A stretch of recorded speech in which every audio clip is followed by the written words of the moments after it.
Welcome, welcome, Wise Chat. It's Wednesday, July 3rd, America's birthday eve. Welcome to Wisecrack Live. Mike will be with us in just a moment. Go ahead and get cozy.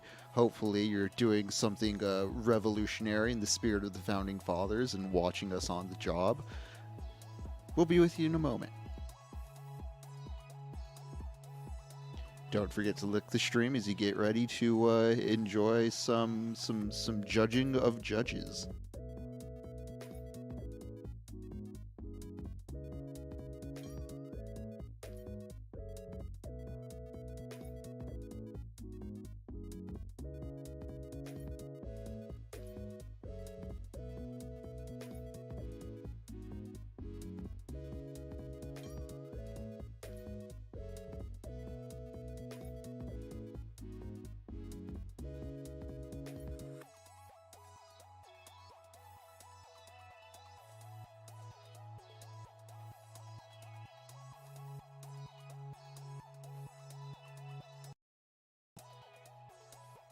Who looks at the look people?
Chuck L, that's pretty funny actually. For any comics nerds watching the stream, if you're not checking out the new Ultimates Marvel universe, the Captain America in it, he seems way more influenced by like 1920s and 30s communism than previous iterations.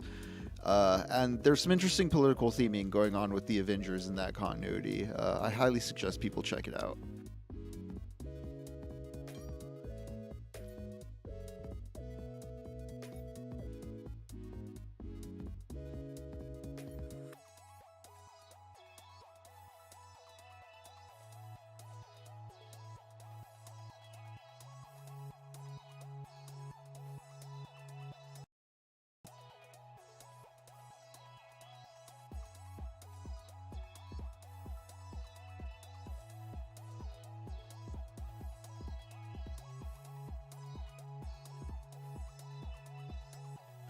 Running between spaces, you can start with Jonathan Hickman's Ultimate Invasion.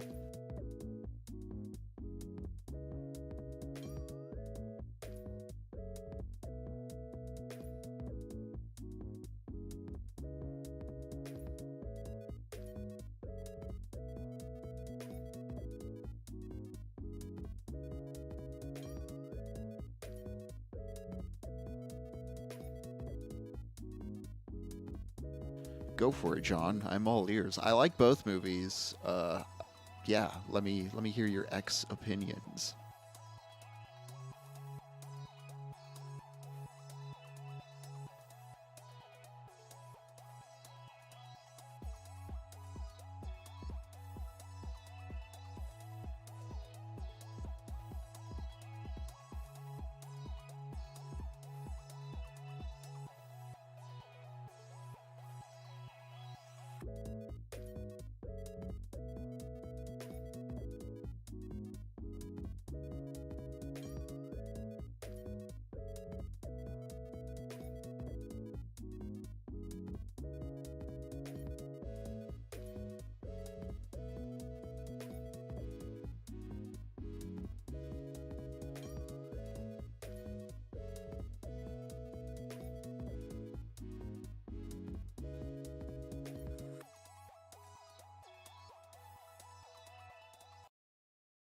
I just want to start with a sigh today, not for any other reason than because it's fun to do. What's up, everyone?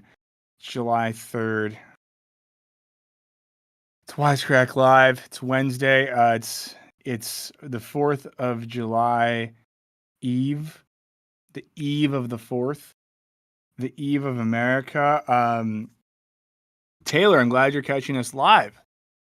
Thanks as always to anyone who catches us live for the first time. I see there's some movie talk going on in the chat. I'm so behind on movies. The last movie I saw was Bike Riders, which I don't know, wasn't very good. Maybe Oof. people will disagree with me. I I don't know. was It I was was looking forward to fine. that one. Still am. Kind of curious. So I mean, why?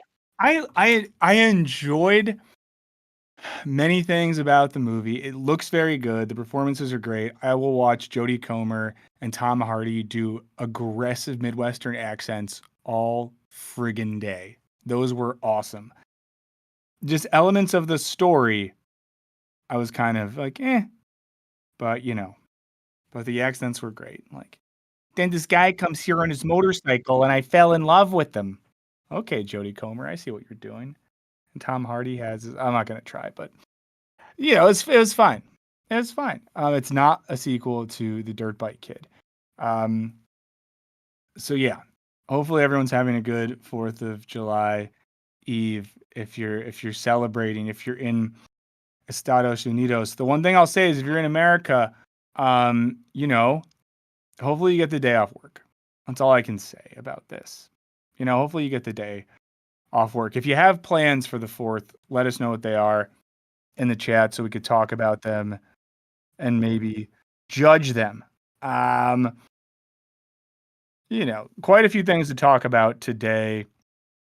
And someone brought up that some of the recent streams are kind of like annoyingly political, too political, all those sorts of things. And let me just say, like, I get it. Like, I get it. Like, I really, really get it. And we like to talk about things that are not overtly political. We like to talk about culture and media. We like to talk about comedy. We like to talk about ideas, but sometimes it's hard when everything that's happening in the world is so loco, So what are we supposed to do? The other thing is people click on that stuff and we're trying to stay alive. Speaking of clicking on stuff and staying alive, I'll say this. It looks like we have gotten out of the BetterHelp thing. I know I talked about this on Monday. I will say that I'm slightly nervous because we kind of had to go to bat a little bit and kind of had to tell people who really care about like making money and staying alive that it would be a better long-term move to turn down that money to not betray our loyal audience and things like that. So I'm hoping it works out because people were not happy. I'm very glad that people who are on the content side of things at our parent company very much understood and were on our team, but people who are on the money side of things were not pleased. So, it felt good to like ride for y'all hopefully and do something that I really hope makes people feel like we listen and care and want to honor what you guys like value, all that sort of stuff. But I would be lying to you if I said I wasn't slightly nervous about this sort of thing. So, we'll see what happens. I'm hoping for the best, and hopefully we can find some other people to pay us to do stuff. So, but I'll say this. I'm going to be spicy for a second. I don't know if John's in the chat. I know John likes when Spicy Mike shows up, but you guys better not complain too much about other stuff. Like we might have to do, ads for like a VPN you don't like, or or some company that makes a thing that's not your favorite. And like, I get it. It's annoying, but I think I used all the leverage that I had to get us out of BetterHelp. I currently possess no leverage. So if we do an ad for something in a month that you guys don't like, and it's like, oh my God, fucking sellouts, I'm just gonna jump off a bridge. I'm not gonna jump off that. I'm gonna jump off my bed and say and do a little thump on the ground and say, I'm You'll so have a big mad. old pile of pillows that you're gonna take all your anger out on. Yeah. So I already got briefly banned from Instagram last week because during the debate, I posted an image on my Instagram story of Peppa Pig drinking a bottle of bleach. And my Instagram account got locked because I was encouraging people to do bad things. Bedwetter boys unite. Bedwetter Boys Unite. So that's our sensational stallion 5 memberships, Lord of the Chat. There we go. Maverick's the bad guy. If you think the content on your ethical philosophy YouTube is too political, maybe you don't really like ethical philosophy. This is why no one likes ethical philosophers. I don't know what our boy Mav is responding to. There's a chat going on about ethics and things like that in philosophy. You know, I do think that philosophy is inherently political. I'll just say it. I think there is an inherent political nature to philosophy, and there's an inherent political nature to most of like what one would call the theoretical humanities. I don't think that means that like, you know, you can do pure metaphysics, you can talk about linguistics or the structure of logic, and I'm not saying that those conversations themselves are always going to have an inherent, you know, political touchstone, but downstream they have a political effect. So if we talk about metaphysics, like the structure of reality, the nature of being, we can do that in a way where we're not talking about politics, we're not concerned with like the on the ground stuff, but eventually that's going to have an effect in how we think of reality and existence, such that there will be a political effect. So there you go. Now that makes perfect sense. Well, you know, there we go. So thanks for being here. Thank you so much, Sensational Stallion, for being the Lord of the Chat and gifting memberships. It's a fun thing to do. It's a fun thing to do. What more can you say? Oh my God, the chat just went away from me. If I don't have the chat, what can I do? Christian Hughes is reading Rousseau's Social Contract. Fun text. Rousseau, great thinker, bad dad. You can look that up later. JT is showing love to whoever gifted his memberships. And I love that there was a Good Place reference thrown out. Sorry for missing that initially. So stuff we want to talk about today. Supreme Court, might have heard about it. We won't go too deep on that. Maybe not the best guys, maybe not the best gang of people on the Supreme Court. You know what? Let's just say it. Maybe this whole system of checks and balances isn't that great. Maybe the system of government constructed by a group of men, some of whom owned slaves, some of whom didn't, 250 or so years ago, maybe those guys didn't do the best job. Or let's be more generous. Maybe they did a great job given the context they were in and the political material conditions they were in, talking about what? I don't know how many people were there when America was established. Someone in the chat let us know. How many people were there when the 13 colonies got together? Probably not a ton. And then they came up with a little system that worked in their little 13 colony thing, and it worked for a while. But guys, it's a different world now. Maybe the system just doesn't work as well. You know, maybe what we're seeing right now is that it's not getting the job done, and that's fine. You know? Because if you drove to work today, did you drive a Ford Model T? Did you? No, because the technology or the thing. Also, Henry Ford, famous Nazi, wrote a Nazi newsletter. Weird guy.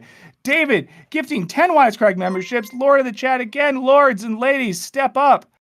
We love it. This is a much better system than checks and balances.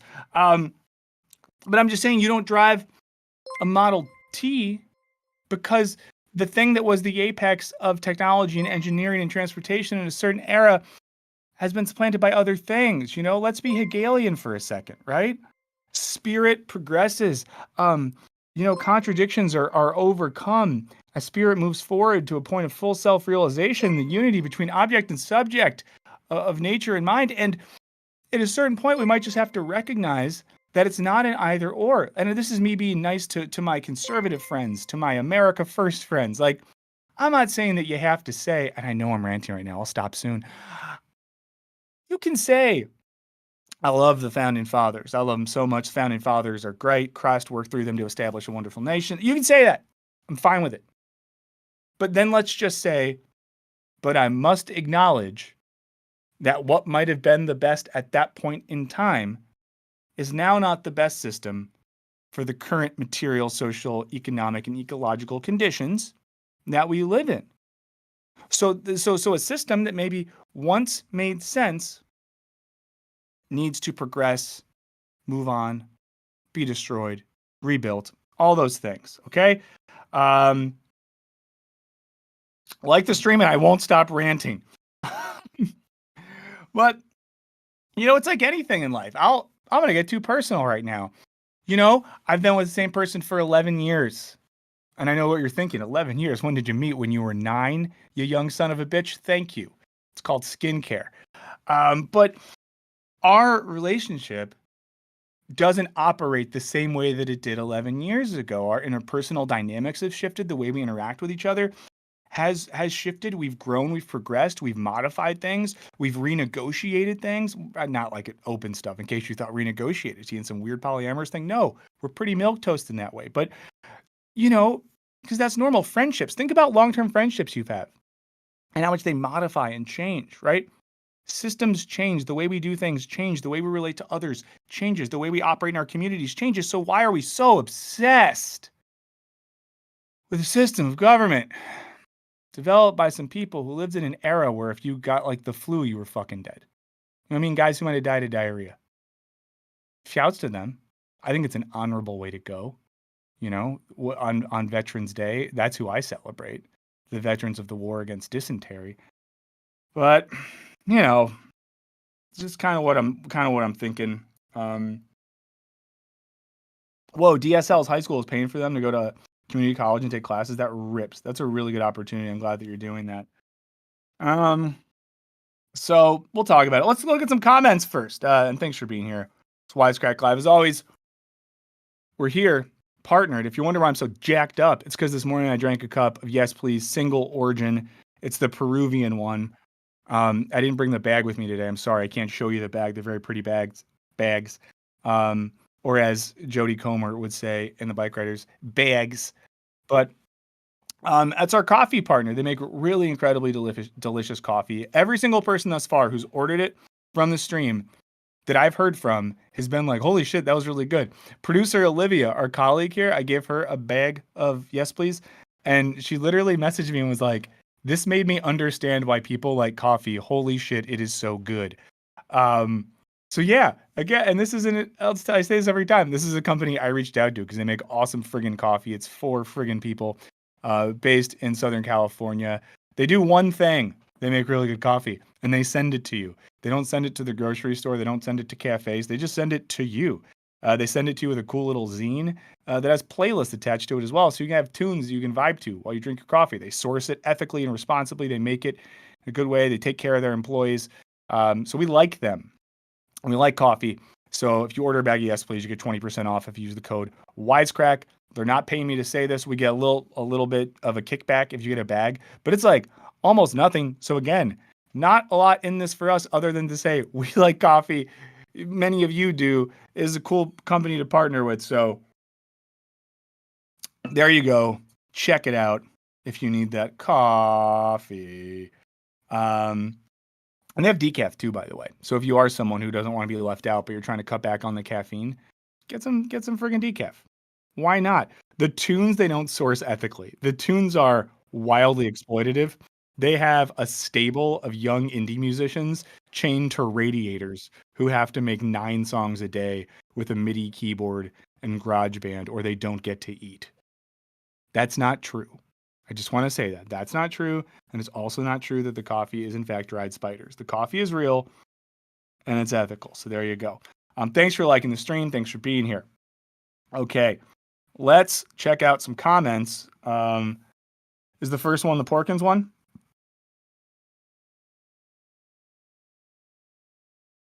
always the opposite from. Let's go back to. Why am I not seeing this? Oh, wait, hold on. My shit is fucked up. I only have 3 comments.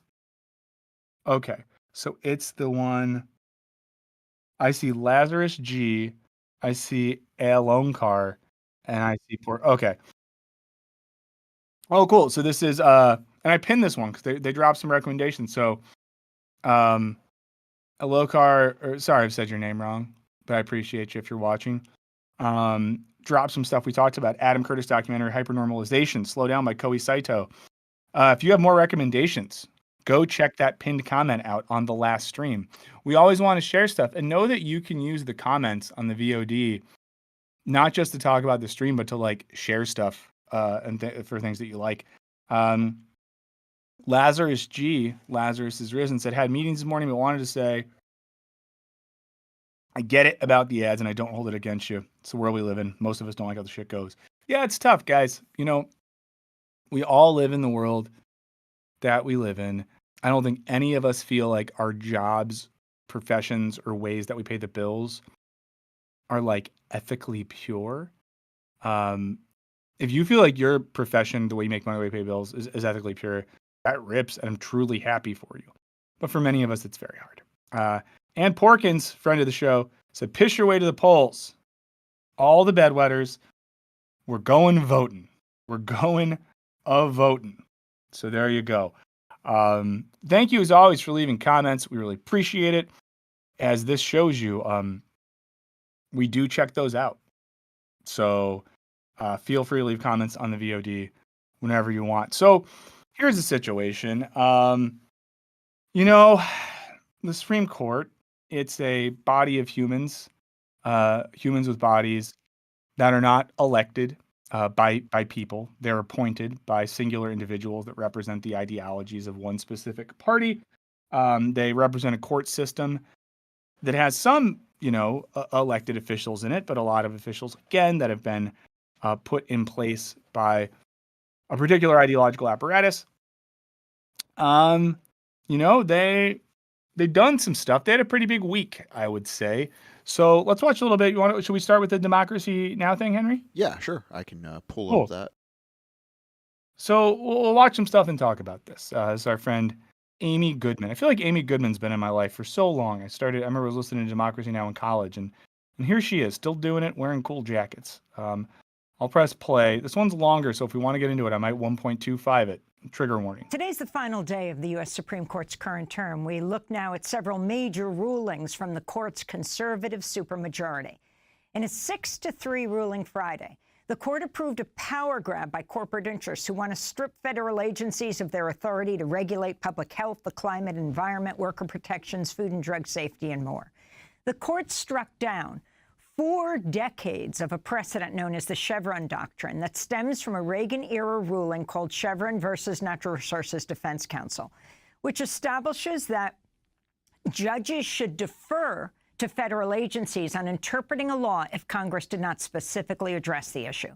Justice Elena Kagan read her dissent from the bench saying, quote, in every sphere of current or future federal regulation, expect courts from now on to play a commanding role. It's not a role Congress has given them. It's a role this court has now claimed for itself as well as other judges, unquote. Some Democrats.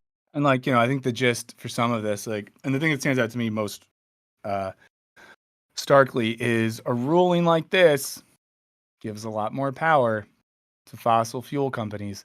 Guys, they're just going to destroy the planet. I mean, what are we going to do? Should we act like that's not the case? Should we try to speak in subtlety here? Should we try to abstract from what's really going on? No, we're just giving more political and economic power to people that are just going to destroy the fucking planet. It is what it is. Let's acknowledge it. Let's name it and claim it. Let's say the thing for what the thing is.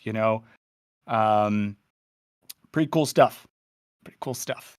Look at these guys. Look at them right there. Imagine working with people.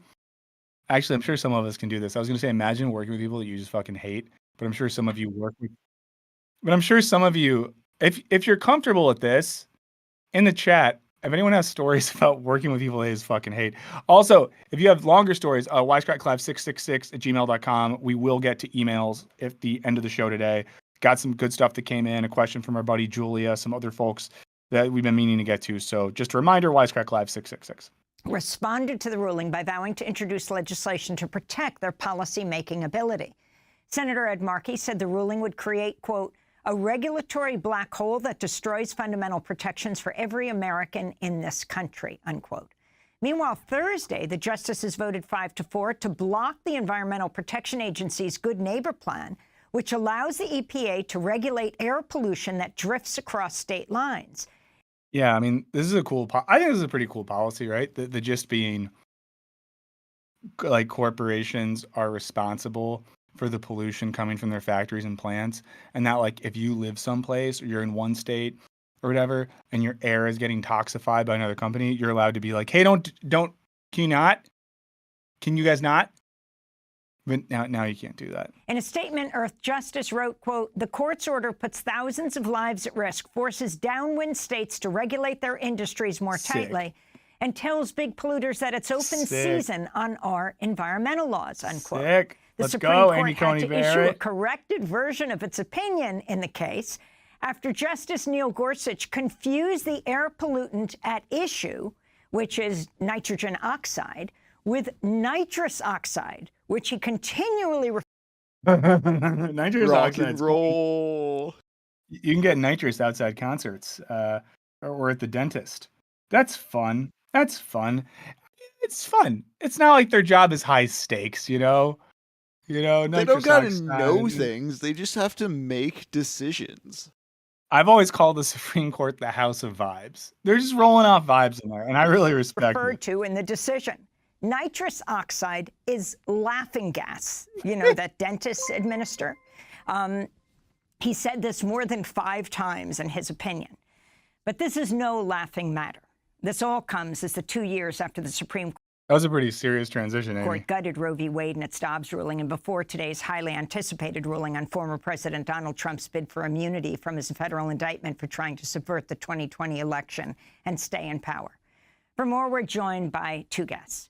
Ali Mistal is the nation's justice correspondent, author of Allow Me to Retort, a Black Guy's Guide to the Constitution. His new piece headline, we just witnessed the biggest Supreme Court power grab since 1803.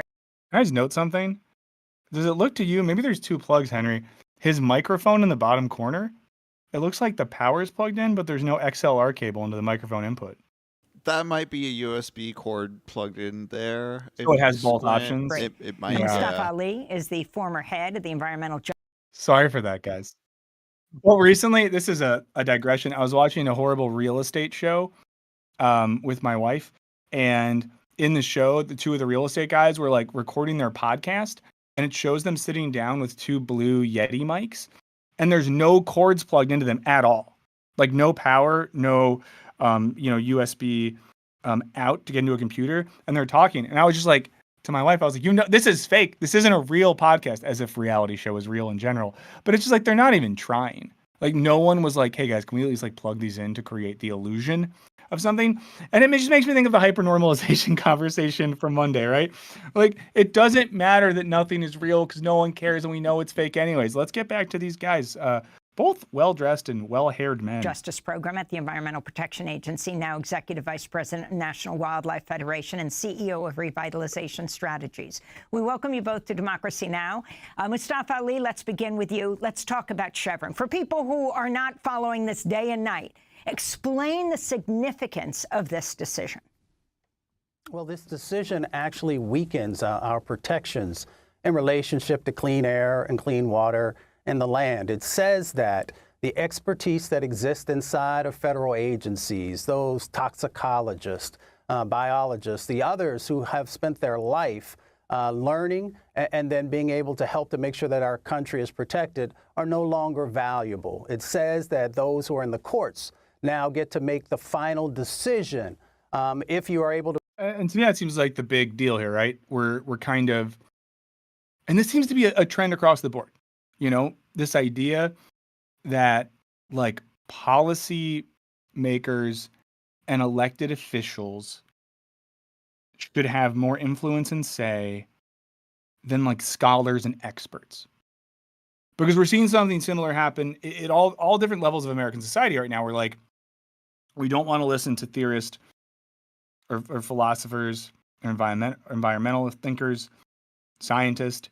It always comes down to people who aren't experts in that field making sweeping decisions in matters related to those things. I mean, this is related to our second topic today about the Bible becoming a textbook in Oklahoma schools where people get to make pretty sweeping decisions on education. But it's kind of a bummer. I mean, it'd be one thing if the Supreme Court, I don't know, if they like had to stay there all day and they had a team of scholars and stuff. But again, it's the house of vibes. And they're just going to make decisions based on what they're feeling and not the expertise. And I've been reading this book. I forget the name of the author, but you guys can look it up. It's published by Princeton University Press. It's called The Ethics of Voting. That maybe gives you a hint on a video that we're working on, because when I'm off work, I'm not reading The Ethics of Voting, guys. I'm watching reality TV shows with fake podcasts in them. But in the book, the guy makes an interesting point, which is basically that, like, you should ethically vote, but only if you are rationally deliberating the issues at hand and you have a good understanding of them. If you're voting on things you don't understand, maybe just sit this one out. It's kind of the gist of it. And it feels a little bit like that's what's happening in this case. Like, we're putting the onus on these judges to make pretty vast decisions, but we're not putting an onus on them to operate with a rational and deliberate understanding of the things in which they're voting on. Which isn't the best. To breathe clean air, to drink clean water, or to be able We to have make the best sure that the H2O. land that you're walking on or growing food in, it will be safe enough. This is a very devastating decision that was made. It should have had a warning label on it that said that the following actions Basically, Ryan, are both deadly for both the democracy, for our economy, and for the health of both wildlife and people. And can you talk about what exactly the decision, Chevron versus Natural Resources Defense Council, what started all this 40 years ago, and how this became so important? Yeah, well, you know, it started because they wanted to make sure that there was actually clean air. So the original decision said that folks in Congress can create the laws. They then move those over to the federal agencies where the expertise actually exists. It also deals with the ambiguity that often exists inside of the law, and that you need to have those individuals who have the knowledge and the skills to understand the dynamics that will play out on the ground. Play out in the ground in places like Cancer Alley or in Institute, West Virginia, or the diesel death zone that's currently going on out in California. Triple D. So it was important, and over 18,000 times it has been used, not only in the environmental context, but in other contexts. So it gave those individuals who have the skills to actually keep our country safe the ability to do that. And now that has been taken away. Great stuff. It's great stuff. Makes you think about a lot of stuff we've talked about recently. You know, we had the video on free speech a while ago that some people got mad at because someone had to share it to a weird Reddit free speech thread and say that Wisecrack hates free speech, and all these people went and looked at it. Also, once a quarter, I remind you, the Wisecrack Reddit subreddit kind of sucks. People don't post on it a lot. And half the time they do, it's just like videos of Jared doing stuff, which is fine, but it's like, I don't know. So if you're on Reddit, I love Reddit. You know, be more active on the Wisecrack subreddit. I would like that. I post there, or I will post there. If you start it, I just don't want to start it, you know. Again, Wisecrack Live 666. Should I just jump to this next thing where so Biden talks about these rulings? Well, I guess the thing that we didn't get into here yet is, we can summarize this. I'm sure a lot of you have heard about this, that the Supreme Court also ruled that what a president does in Paris stays in Paris, or does in Vegas stays in Vegas, or does while president stays done while president. Or, to put it in more accurate terms, that a president cannot be held legally liable for actions committed and laws broken while president, which is wild because we put a video out on Friday that was more philosophically focused on why, technically speaking, there is a zone of exception that precludes a president ever being held to the full standards of legality. It's just wild how no one watched that video. It shows something interesting about how YouTube works, where I think I was like, oh, people are going to watch this video because it feels very apropos what's happening. I mean, people watched it. Some of you watched it. That's great. I appreciate it. But no one else did. But, that's a weird one because we have the one guy who's not president, but who's going to be president, who got in a little bit of trouble, maybe broke some laws, and this really helps him out. It'd be cool if Joe Biden just went and did some crime to see if he could get away with it. Like if he just robbed a liquor store in D.C., that'd be sick. But Biden then spoke on that. I think they let him out of the cryo chamber so he could speak for a few minutes. He goes to this cryo chamber, and then they shove 9 Adderall up his ass, and they push him out, let him talk. So we'll see what he said.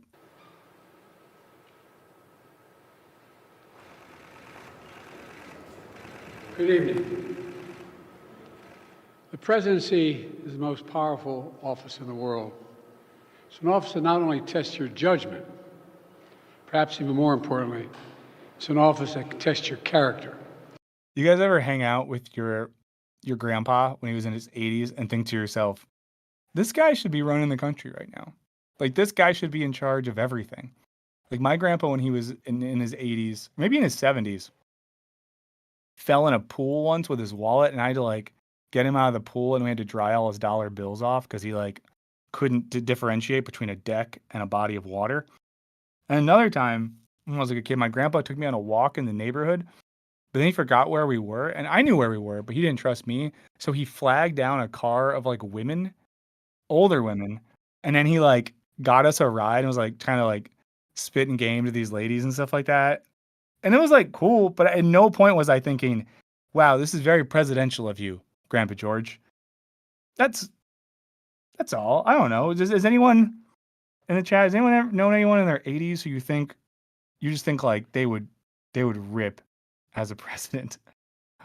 Okay, let's see what he says.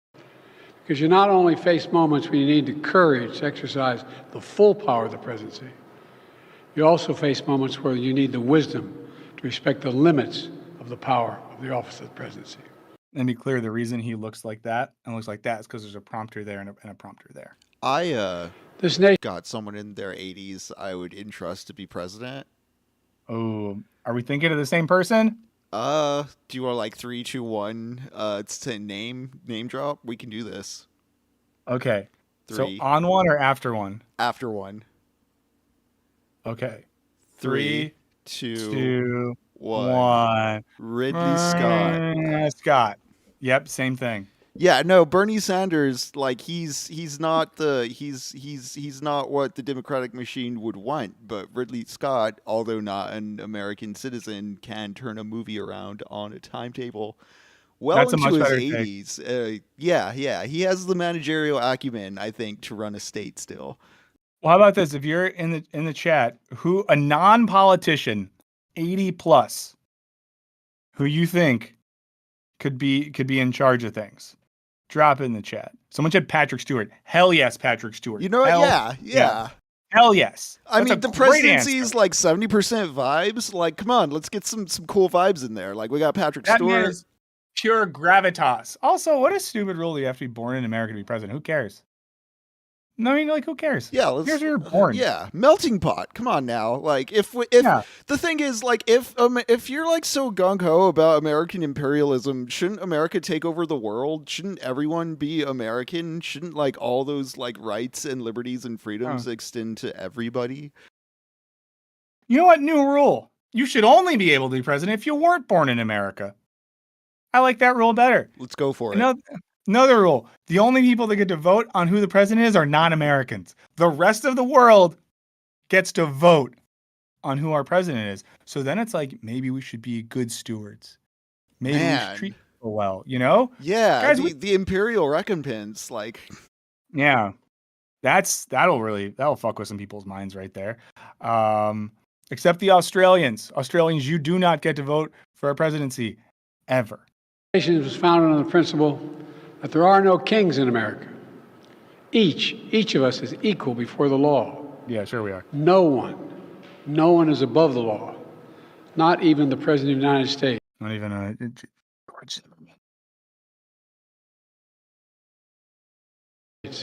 Sorry, I have a thing in my throat. Today's Supreme Court decision on presidential immunity That fundamentally changed. For all practical purposes, today's decision almost certainly means that there are virtually no limits on what the president can do. This is a fundamentally new principle, and it's a dangerous precedent, because the power of the office will no longer be constrained by the law, even including the Supreme Court of the United States.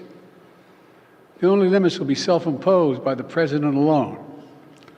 This decision today has continued the court's attack in recent years on a wide range of long-established legal principles in our nation.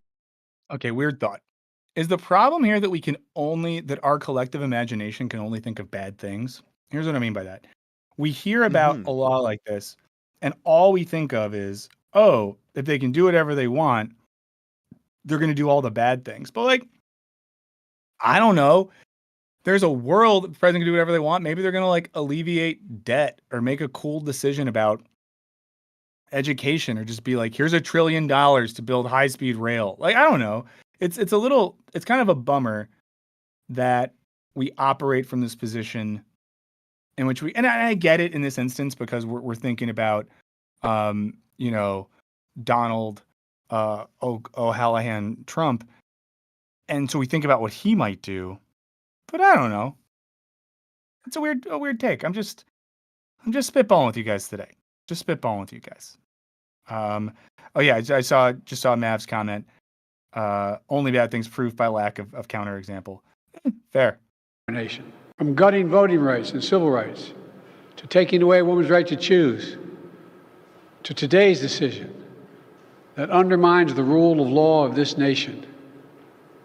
Nearly 4 years ago, my predecessor sent a violent mob to the U.S. Capitol to stop the peaceful transfer of power.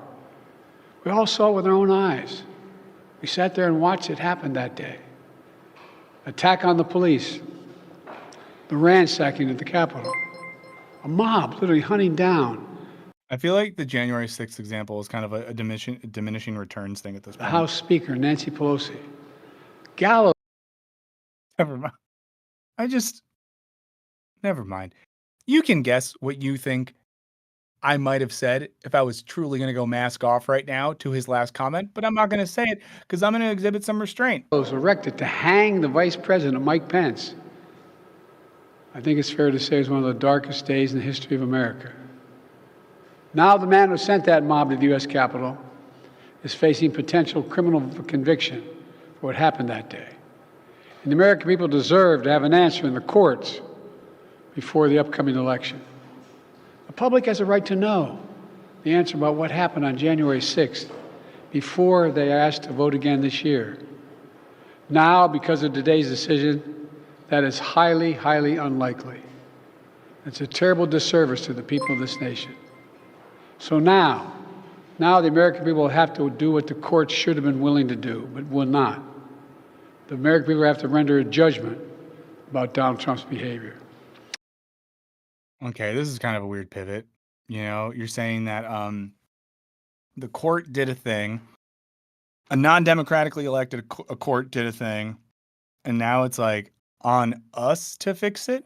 Because I don't think the problem, Big Chief, is now like Donald Trump is someone who could abuse that issue, but it's not like voting for you against Donald Trump is going to fix that issue. Why do we elect representatives? What are we doing? And here's the thing: I'm not trying to be like anti-American. I'm not trying to be pro-American. I'm trying to be anything. It's just like, let's abstract a little bit here. Like, what are we doing? Come on. Like, what are we really doing here? It's like you get older in life and you look back and you're like, oh, remember when we were 23 and we went to that bar that had the $5 beer and fireball thing, and we were drinking like 5 of those, and we thought that was really cool, but it wasn't cool. It felt really bad. We were bordering on flirting with functional alcoholism, but we were at an age where we're like, oh, it's funny. It's funny to not function most mornings. But you get older and you're like, oh, that's bad. That was stupid. What were we doing? That didn't make any sense. And you get that distance and you're able to look back and say that honestly. And I just think we all need to do that a little bit right now. Like, what are we doing here? Is this the best thing? Is this all the best thing? I don't know what's come over me today, guys, but this is where I'm at. So like the stream if you want more of this. or like the stream and say stop if you want less of this. The American people must decide whether Donald Trump's assault on our democracy on January 6th makes him unfit for public office in the highest office in the land. The American people must decide if Trump's embrace of violence to preserve his power, Dog formerly known as a cat, you are correct, is acceptable. Perhaps most importantly, the American people must decide if they want to entrust the president once again, the presidency, to Donald Trump, now knowing he'll be even more emboldened to do whatever he John. pleases. 6 out of 10. I feel like that's a challenge. You know, at the outset of our nation, it was the character of George Washington, our first president, to define the presidency. So a thing about George Washington that was in our recent video, I don't know if anybody saw the video, a thing George Washington did, so he had slaves, right? And there was a thing in the state of Pennsylvania where he lived where it was something, if a enslaved person was in Pennsylvania for like, I'm going to get the timeline wrong here, so apologies, but it's in the video, like 6 months or 9 months, if you're there, you get to be free. So what George and Martha would do is like at 5 months and 30 days, they would send their slaves on a trip out of state, and then they would come back and it would reset the clock. So they would keep them enslaved. I'm just saying, like, again, George Washington, sure, let's do it. Let's say, oh, Mount Rushmore, he had great character, commanded the war, wooden teeth, founded this great nation, fought against the tyranny of the British. Sure, okay? But he's also someone who said, Martha, we got to get these goddamn slaves out of here because if they're here for 5 more hours, they get to be free. And he said something that was like, it would be horrible for them if they were free. What would they do with that freedom? No, we got to send them to Virginia to, I don't know, pick up, tell them we need milk. Tell them we need milk and I like the milk from Virginia better. Just whatever you have to say to get them out of here. We have 5 hours. He literally did that, you know? And that's, I was going to say that's fine. That's not fine. That's not fine at all. Oh, yeah. But like, I just want to say, so let's hold that in mind. I don't know what he says about George Washington. Maybe that's what he says. Go ahead, Henry. When they invoke Washington as well, I find it weird how overlooked or not included in like American history, like Shays' Rebellion is like a definitive like action by the federal government, where Washington had like Americans fired upon. He ordered them to fall in line. Like he took executive action there. I just like you can do something, Joe Biden. The Supreme Court just said like murder is legal if you're the president. Like you can take the executive action. It's historically consistent with what the founding fathers themselves did when like they thought American citizens were getting out of line. Yeah. Side thought: if anyone watched the stream a couple weeks ago, there was the video. Oh, I think it was last week where Jordan Peterson and his little buddy talked about how Karl Marx is bad because he was smelly and dirty. Do you think George Washington smelled good? Do you think he was like a clean guy? No. I'm just saying, and I don't think that's bad. I think you can be dirty as hell. Some of the smartest people I know are dirty. I'll actually say this. I'm not gonna name names. I could. Some of the smartest people I've ever known. I'm talking about people who are like huge, smarter than anyone you've ever met in your life. Philosophical minds that blow you away. People that when you sit across the table from them, they're saying stuff that makes you think like, I'm an idiot. I shouldn't even speak. Some of those people had the worst hygiene of anyone I've ever known, just total scumbags, because you don't have time to do the other stuff. If you want an American from the Revolutionary era to be all about, though, shouts to John Brown. He believed power was limited, not absolute. And that power always resides with the people. Always. Now, over 200 years later, with today's Supreme Court decision, once again, it will depend on the character of the men and women who hold that presidency that are going to define the limits of the power of the presidency, because the law will no longer do it. I know I will respect the limits of the presidential powers I have for 3.5 years. But any president, including Donald Trump, will now be free to ignore the law. I concur with Justice Sotomayor's dissent today. Here's what she said. She said, in every use of official power, the president is now a king above the law. With fear for our democracy, I dissent. End of quote. So should the American people dissent. Well, we can't. I dissent. We can't what? May God bless you all, and may God help preserve our democracy. Thank you. May God protect our troops. What did he say at the end? It sounded like he said, "May God protect our troops." I'm gonna go back 2 seconds. I'm sorry. I just gotta know what that last little thing he mumbled was. May God protect our troops. And may God protect our troops. Sure. Sure. Okay, so weird. And we talked about the Biden thing on Monday. Things not going great for him. At all I would say. Shouts to everyone in the chat. Say this as well. When I laugh and say we're cooked and stuff, I hope no one looks at me doing that and thinks I'm doing some like casual glib nihilism where I don't care. I care a lot, but what else are we gonna do? You know what I mean? What else are we gonna do? There's some guys on the court who hate the Pope and love beer, who are just gonna make decisions. We'll watch one more quick thing about another thing. The High Court's decision the Supreme is the Court most did, because they're just cooking. The Supreme Court's just been cooking this week. They were about to go on summer vacation, and they were like, "Hey guys, before summer vacay happens, we're gonna just do an upper decker in every toilet in your home." So let's let's check this thing out. A couple well-dressed news people here. Court's decision is the most significant ruling on the issue in decades and comes as a rising number of people in the U.S. are without a permanent place to live. Now, this case centered around an outdoor sleeping ban in Grants Pass, Oregon. In a 6-3 decision along ideological lines, the justices found that such bans do not violate the Eighth Amendment. I mean, two things. It's just so dumb when every vote just goes the same way. It's like, who cares? But reaction from state and local leaders has been mixed. Governor Gavin Newsom issued a statement saying this decision removes the legal ambiguities that have tied the hands of local officials for years. Dude, he sucks so much. You might hear some people in the coming weeks be like, Biden to step down. We need a liberal hero like Gavin Newsom. Gavin Newsom sucks, guys. He sucks. Look at this slime ball with his fucking slicked back hair. He's like in the first Iron Man movie, Sloppy the steaks guy every day. Oh, he's so sloppy steaked, and he didn't used to be a piece of shit. He still is a piece of shit. That's the whole thing. Like, he still hangs out with the Dangerous Knights gang. I mean, just look at this guy.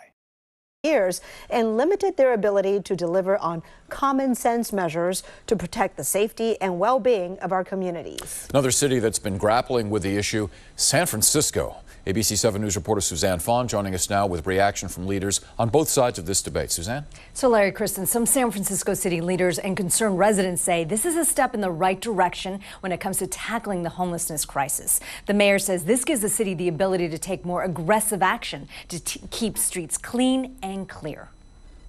As a result of this decision, we are able to enforce the law and to clear the encampments off the street now. Mayor London Breed says the Supreme Court Say what you will, London Breed, that's a sick name. decision Friday on clearing homeless camps is a big boost. She says San Francisco has acted with compassion, offering services and shelter to homeless people, but many people continue to refuse the help. This is about people who are refusing. We can. I mean, I don't know. We won't go too far down this rabbit hole.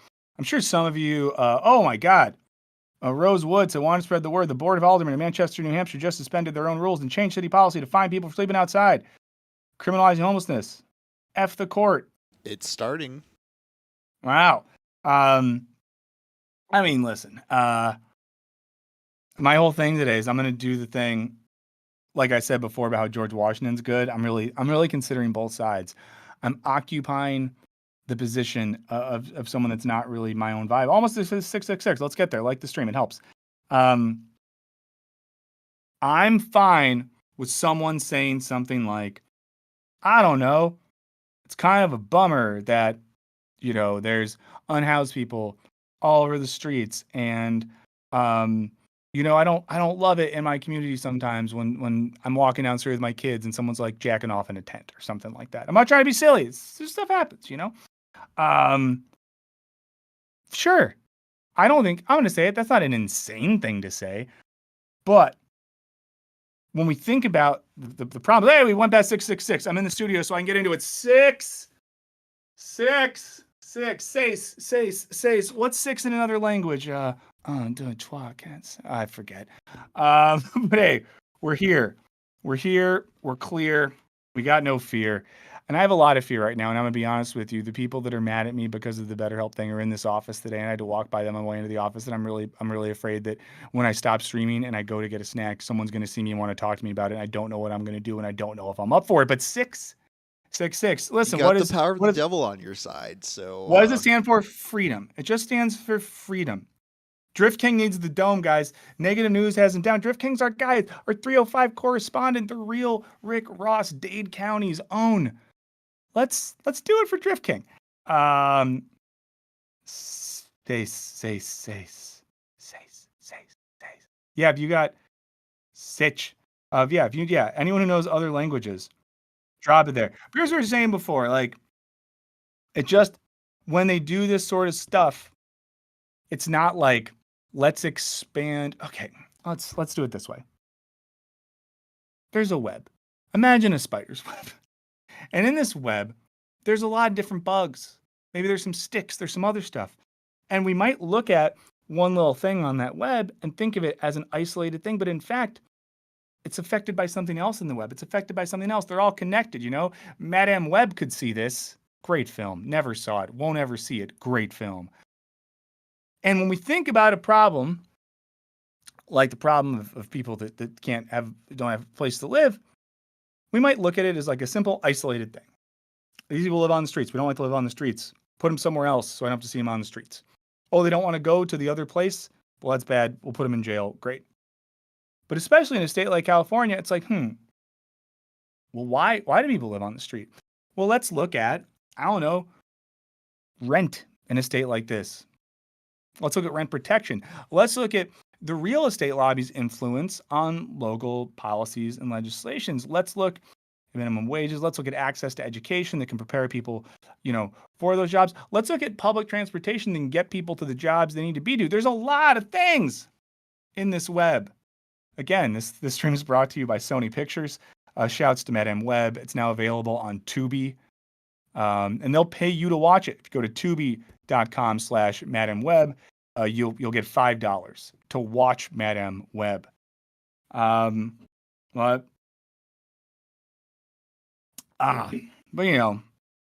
it's just thanks for the Irish 6. Is he dropping the coconut tree? Let's go. But just like we're maybe not going about things the best way. What do I know? I'm just a boy sitting on a stream, just yelling in a room alone, like a real piece of shit. Okay, so we'll stop with the Supreme Court stuff there. There's a lot of stuff going on. Let's take a little breather. Let's have a little fun before we get into some bummer stuff.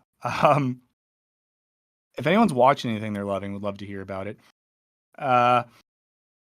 If you have any questions, thoughts, if you need advice on something, if you have a critique of the show, if there's something you want us to cover that we haven't covered, please do hit us up at wisecracklive666@gmail.com. Not say. Unfortunately, it is just 666. Actually, it's the same because it's just the number, not the letters. But wisecracklive666@gmail. Would love to hear from you. Questions, concerns, anything. While I vibe for a second, do you want to switch the old thumb, Henry?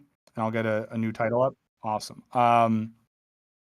So we're going to talk in a second about religion in schools, a very exciting thing.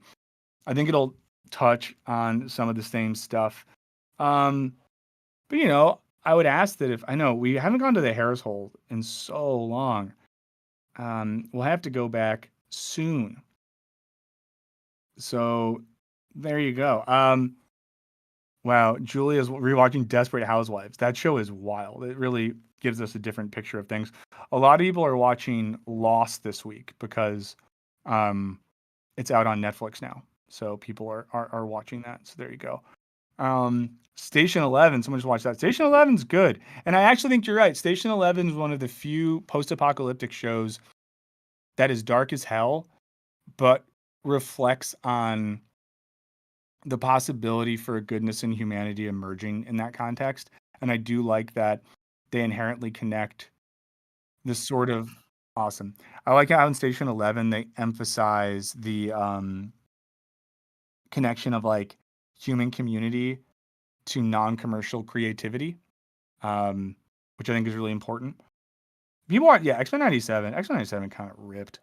Oh, Sean's watching Anthony Bourdain's No Reservations. Yeah, going back to watch Bourdain is awesome. You know, Bourdain's like one of those things where, and Sean, we didn't just fall out of the coconut tree. Station 11, not a boat show. Let's see. Michael says, I house homeless people and I feel like you're doing more than me by informing the masses. I wish. Dude, Matthew, you're doing way more than us. Okay? You're doing real work. We're just saying shit on a stream, dude. You're the real one. We are fake. We are the fakes. But just asking, like, and this is like not unique with anything, guys. You know, shouts to tubi.com/madamweb.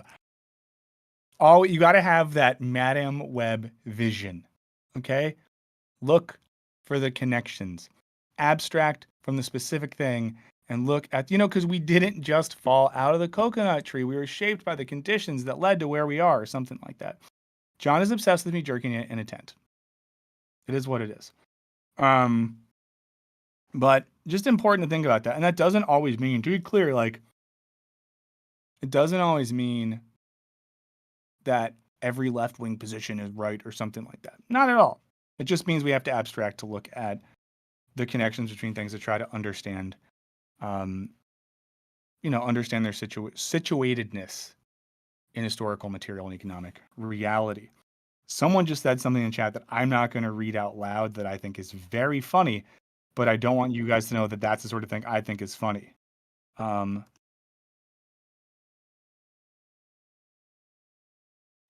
Let's see. Ooh, I still have yet to watch Foundation, but I did read all those books. Some of my first big boy novels. Okay, so let's see. So something we want to talk about. I'm going to post one thing right now, and we'll keep going. Michael, do you watch The Bear? I've not watched the new season yet. Yeah, I have not hopped on that either. It's getting mentioned in chat. I have a hot take. Not a hot take. I have a lukewarm take on The Bear. And here's my lukewarm take on The Bear, guys. Don't hate me for this. It's fine. You know, it's fine. I think it gets a little bit overrated. I think it's fine. So there you go. I felt no investment in season 2 for their project. I thought it was kind of a weird move to upgrade the restaurant like that. But, I mean, it does a lot of technical good. It's a show that looks great. There's elements I like a lot. I've never not liked watching it. I did have a little bit of a panic attack watching an episode in the last season because it brought some things up. I won't tell you which one it was, but your boy might have had a little bit of childhood trauma. Hey, I'll say it. It happens to us. And there's a thing that happens in one episode that really related to some stuff that happened to me, and I might have accidentally gotten HIGH when I was watching it. And while it was HIGH, that episode made me feel very bad. But, you know, there you go. And just a reminder, brought to you in partnership with Yes Please. They make really good coffee. They partner with us to give you that coffee. We don't get paid to say this. We just get a little kickback if you order some. So you can go to Yes Please, use the code Wisecrack, and get any of their coffees. Your first order is 20% off. I would say this, you know, it's a one-time thing, right? Your first order is 20% off. So fucking go big, you know, get like a subscription, get a full set of bags. You just go for it because it's like going to Costco. You go to Costco and you get a bunch of stuff. So order like 5 bags. I don't know. But it's truly exceptional coffee. If anyone who's here has ordered it, of course it was 7 fishes, Papa. Of course it was 7 fishes. Yeah, Thanksgiving app. And it was also, you know, pretty soon after I had a kid and I was thinking about, like, can I be a good parent? Am I going to, like, reduplicate cycles of trauma in my own family? Do I need to grow so I can be a better parent to my child than my parents were to me? It was a whole thing. SCOTUS just took up Kentucky's ban on transgender people. Fucking A. Yeah, so Sean gets it. Okay, that wasn't unique. Yeah, and it does catch distinct. And here's the thing, like I come from a 90s Chicago family with some Italians in it and some drinkers and things like that. Abbott Elementary ribs. Okay, guys. So this is still Wisecrack Live. I'm still Michael Burns. He's still producer Henry. You are still the best gosh darn audience that there is. If I find a better one, I'll be honest and let you know, but I have yet to see them. I've yet to experience them. We are now going to talk about some things going down in education recently, in particular in the fine state of Oklahoma. I've never been to Oklahoma. I know a few things about it. Great basketball team there. I love the Oklahoma City Thunder. There's some good craft breweries there that make good stuff. Prairie Artisanal Ales. I like them. And then for the gearheads here, there's some very good guitar effects companies that are based out of there, like Keeley, Old Blood Noise, Wampler maybe. There's another one too that I'm going to hit in a second that I can't remember right now. But so they do some stuff good there. A thing they might not do so well there is teach people in schools. A new state requirement in Oklahoma. So there's a law in the state of Oklahoma right now that is mandating that you got to teach the Bible in classes. And if you don't teach the Bible and you're a teacher, you can get in trouble, such that you could lose your teaching license. Now, let's say this at the top. I ain't got no problem with the Bible. Got no problem with religion, no problem with studying and teaching religion. I actually think we would all be better off if students got a pretty broad sense of, various religious traditions. I think, Agreed. For example, right? Yeah. I mean, a problem we have right now, two of the biggest problems we have in America, at least in one sense, we have a rampant Islamophobia that's largely caused by people knowing truly nothing about Islam. And in some cases, I don't even blame people because you don't learn about it in school. Like the largest, is Islam currently the largest religion in the world? Not, it's the second, or it's like the fastest growing, whatever it might be. I don't remember. I have heard it is the fastest growing. Mm-hmm. We should just know stuff. But you should know the basics. Everyone should know the basics about. You should know the basics about all the religions, but especially the big three, because they matter a lot in geopolitics. But people will say things like, "Oh, America or Britain's about to have Sharia law," but it's like you don't even know what that means. I don't fully know what it means, so I'm not going to just say random stuff about it. So there's that. On the other side, I think we need a better, and this might seem paradoxical to what I'm about to say, but I think we also need to learn more about Christian theology, because the mainstream picture of Christianity has largely been shaped by the post-Reagan era evangelical rights, colonization of religion to become a mechanism for conservative, far-right, moral and economic leanings. It's become a way to emphasize moral restrictions, personal responsibility, and neoliberal economic policies. A lot of those things are not present in the text or the tradition. I know a lot more about Christianity than I do about Islam, unfortunately, because I studied theology for a bit. I do think, considering all three, Judaism, Christianity, and Islam, are Abrahamic religions, yes. Yeah, people do owe it to themselves to kind of understand the context by which the three, historically have developed and interplay with each other. Yeah, and then there's so much, and the crazy thing too is the more you learn. What's up, Paul? Good to see you. The more you learn about these things, there is a ton of overlap between those traditions. In the chat, rank them though. 1 through 3. I'm kidding. Do not do that. Nobody rank the Abrahamic religions in the chat. That would be weird. Dead card. I just don't do that. If you want to email us that, you can, and we'll never show anyone. If you really need to get that out of your system, you can email us at wisecracklive666. Dead card 13 said, "I don't have a problem with the Bible. Just the people who cherry pick passages to support very non-Christian practices." Exactly. Because in a sense, if you're going to do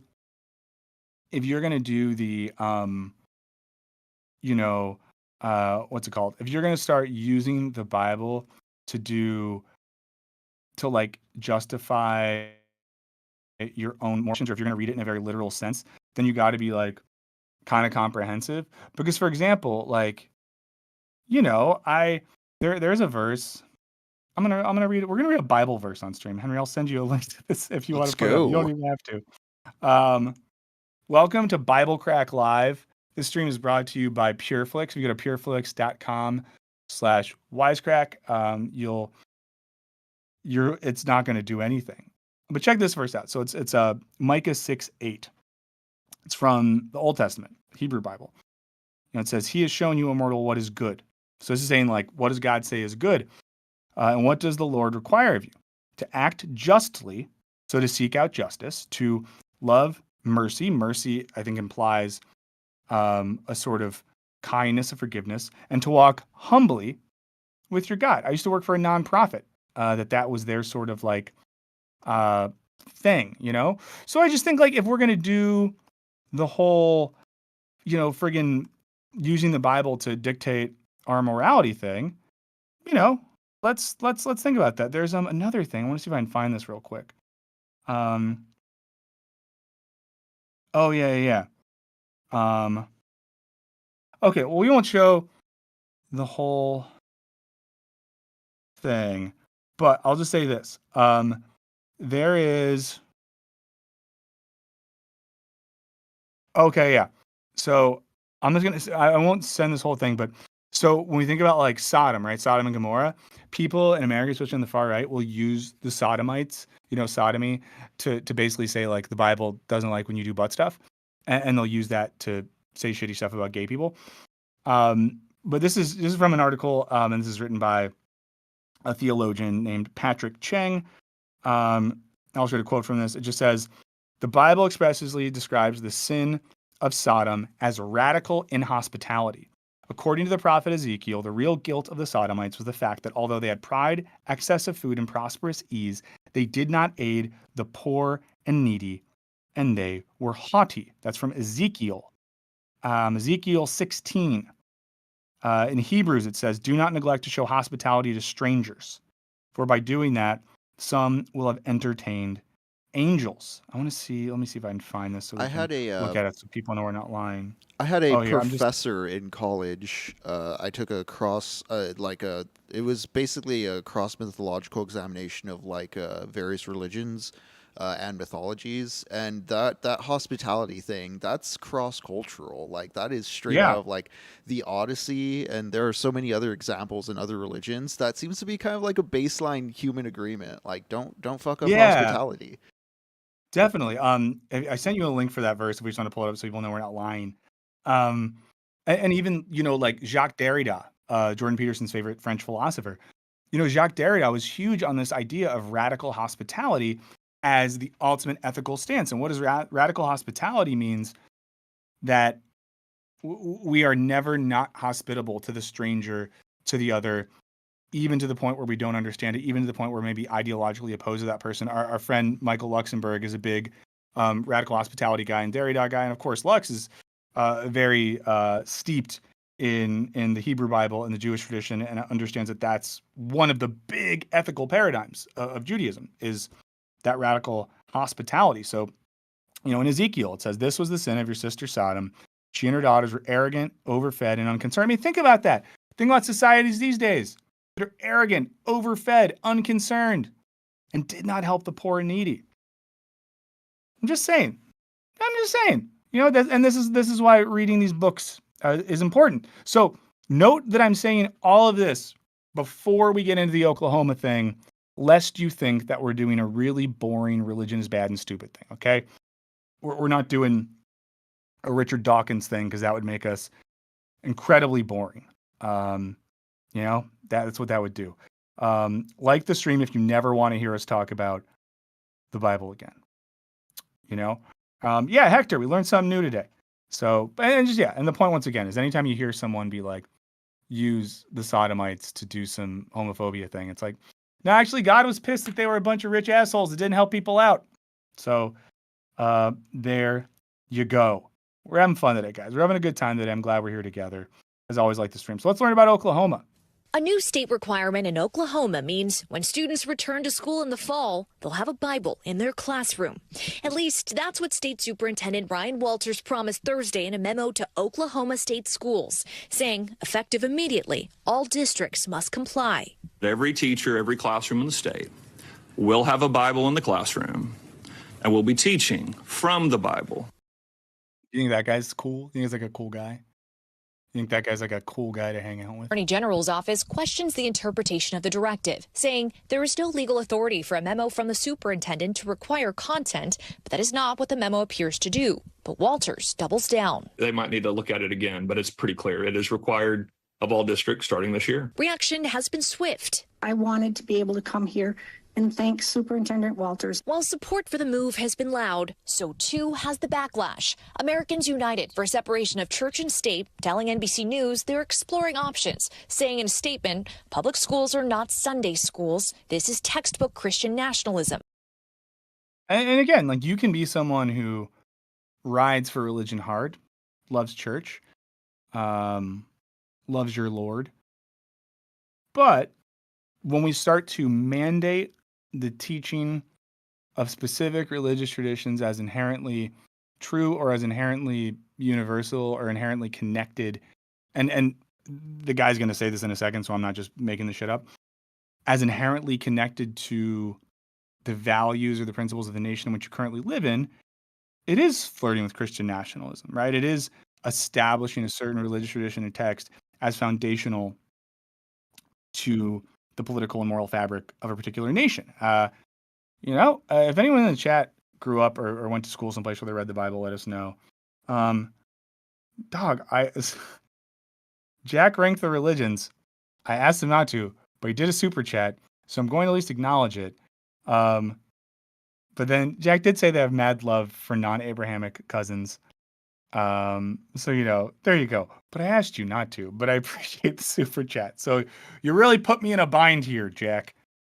Jack and a Oh, fool come over on, here. Jack. Someone said a link is broken. That may So be the who knows? book link I shared. I'll double check. All right, cool. So let's get back to this, learn some more about Oklahoma. Walters is abusing power of his public office to impose his religious beliefs on everyone else's children.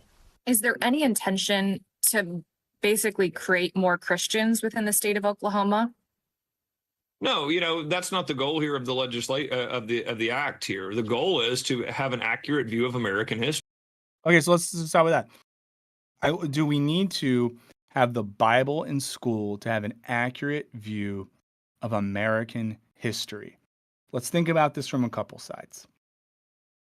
In one sense, could we say that elements of the Old and New Testaments were influential on important figures in the history of the nation? 100%. It would be silly to deny that. As did the political philosophies of people like Hobbes and Locke and Rousseau. For sure. I would also, though, say to truly understand American history, we'd have to learn something about, pre-colonial America. We have to learn a little bit about indigenous history and mythology. Probably also have to learn quite a bit about the role of colonization and enslavement in the foundations of the nation. And I'm not trying to be glib here, but I think that if we're going to start doing the thing where we got to have the Bible, because that's a part of American history, we can't just have that. You know what I'm saying? I don't know. Let's watch a little bit more History. Walter. Oh, go ahead, Henry. Oh, I was just going to say hi to Chris Maverick because his mom is watching and listening with him. Hello, Ms. Maverick. Your son is a wonderful person and great teacher, nice guy. Really blessed to have him as a part of his community, and I assume he's the way he is because of you. So thank you so much. Pushed back when asked if non-Christian students entering a classroom But everything bad about him, I'm sure, is not your fault, and he learned that from someone with else. Bibles will feel excluded. We want all students to feel welcome in our schools. We want all kids to be successful in our schools. That being said, you don't change history because of your feelings. I love that line. You don't change history because of your feelings. The implication being that if you don't want your kid to be taught the Christian Bible in school, that it implies changing history because of feelings. And this reeks of obviously this dude is a big Daily Wire head, probably has a Daily Wire coffee mug, probably gets bedroom advice from Ben Shapiro. Do you think he likes Mr. Bertram just a lot? Probably, man. Oh, he loves Mr. Bertram. But yeah, because this reeks of the sort of facts don't care about your feelings thing.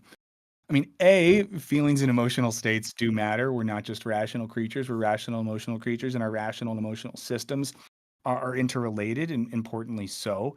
We're not robots, and that's, I think, a good thing. But I don't think someone would be saying that it's just this weird argumentative strategy to say that the only reason one would disagree with you would be because it hurt your feelings or something like that. You know? I don't think, and then I see someone in the chat saying, well, he's changing history because of his feelings. So, doesn't make a lot of sense. And again, I think, yeah, let's watch a little more. That focus on history could also have an impact on the court, according to NBC legal analyst Angela Senadella.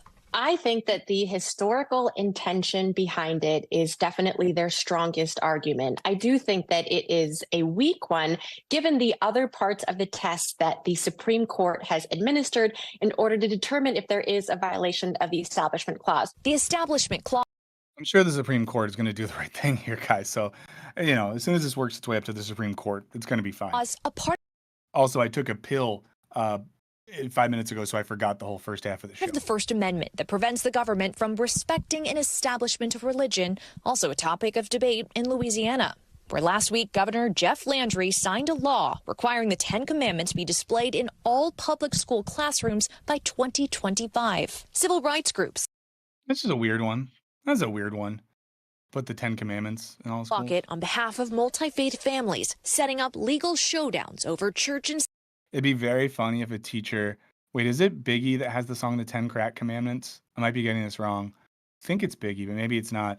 But it'd be really funny if you were a teacher and you put up the lyrics to Biggie's 10 Crack Commandments, and then the principal was like, "What are you doing?" And you're like, "Oh, the thing said that the 10 Commandments." Was it a Biggie thing? Yeah, that's a Biggie thing. Yeah, it is.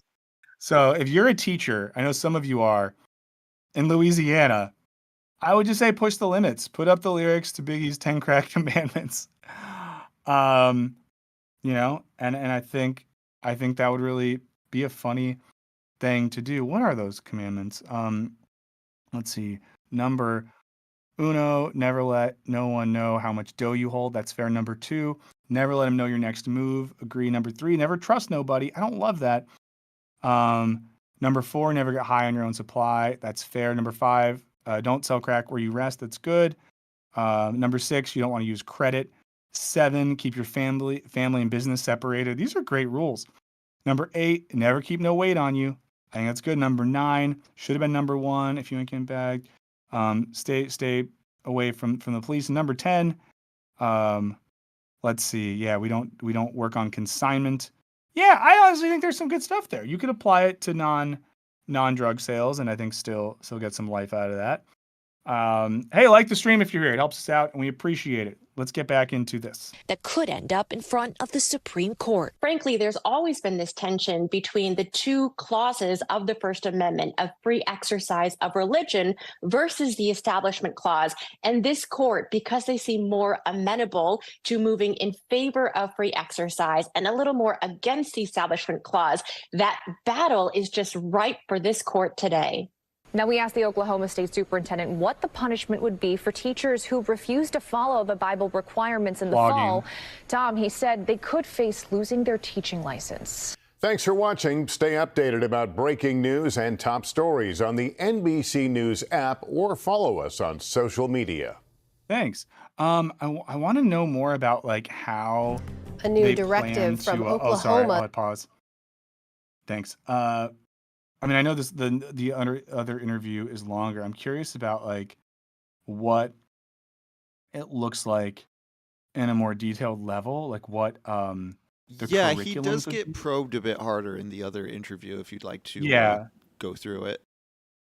Yeah, we'll watch this. Let's see. It would only be for 5th through 12th graders and only for social studies and English. Again, I'll devil's advocate here and say, because as a 666, I always got a devil's advocate. English, I get it. Shakespeare is pulling from biblical allusions. Elements of Moby Dick play off, biblical allusions, sure. I don't know. Let's watch the other interview. This guy, he seems like a cool guy. Let's get him on the stream. Speaking of people who've been on the stream, Marianne Williamson's back, guys. She's trying to call for an open convention to be president. A new directive from Oklahoma's top education official. Whoa. Sorry. I don't know if anyone else heard. I got a crazy ad in my ear from the thing. Okay, trying again. Requires all public schools to teach the Bible and the 10 Commandments starting in the fall. Stephanie Sy has the details. Now, just weeks after Louisiana law mandated the display of the 10 Commandments in classrooms, Oklahoma is now requiring the Bible's inclusion in lesson plans, not only in studying history or comparative religions, but, quote, ensuring our students grasp the core values and historical context of our country. And that's just the thing. Like, if you are going to, this is my biggest point with this, a bunch of this, I totally understand. But ensuring our students grasp the core values and historical context of our country implies two things. This implies, one, that Christianity is tied to the core values of this country. I don't think that's true. I think the core values of this country are largely just like a version of neoliberalism and individual freedom.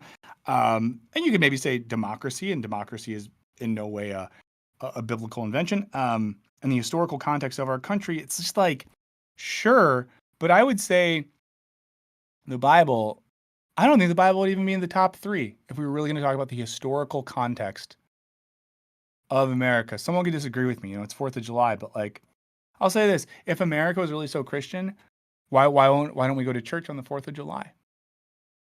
If America's really so Christian, why don't we, read the Bible and pray on 4th of July? You know what we do on the 4th of July? And if you're not in America, I'll teach you.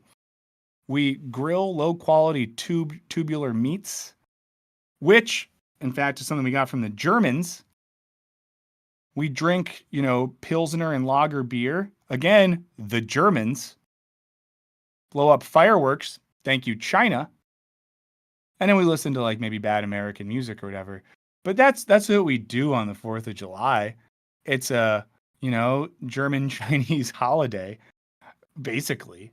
And God is not involved on the 4th of July. Think about what fireworks are. They're shooting rockets at heaven to kill God. That's what they are. Why else would we be shooting things into the sky to say, not today, God? Today's the 4th of July, and for today and today only, God is dead. And we will celebrate with our tubular meats. We will make our cholesterol levels rise to the top of the mountain, and we'll shoot fireworks at you, God. That's one take on the 4th of July. Let me know your take in the chat. We're joined by the author of this new directive, Oklahoma State Superintendent of Public Education, Ryan Walters. Superintendent Walters, welcome to the News Hour. Let's start right in with this new directive. Your memorandum says, quote, effective immediately, all Oklahoma schools are required to incorporate the Bible, which includes the 10 Commandments, as an instructional support. It also says immediate and strict compliance is expected. Sir, what does compliance mean? Because that's wide open for interpretation. It could mean referencing how Shakespeare employs scripture in his plays, or it could mean memorizing Bible verses. Which is it? And are teachers going to be able to decide for themselves? I loved her. Which is it? That was great. Well, thanks for the question there.